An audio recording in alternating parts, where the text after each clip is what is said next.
11 сабақ. Менің мектептегі бір аптам. Тыңда.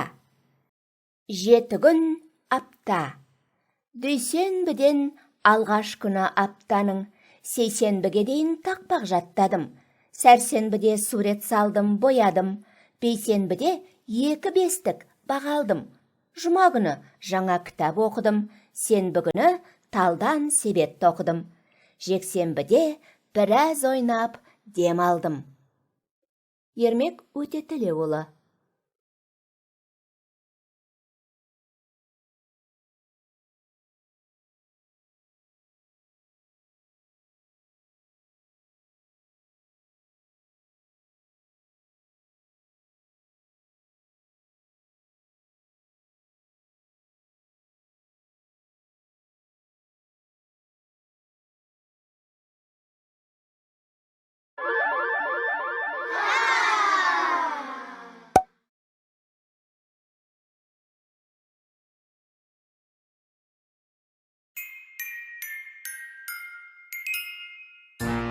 Дүйсенбі, сейсенбі, сәрсенбі, бейсенбі, жұма, сенбі, жексенбі.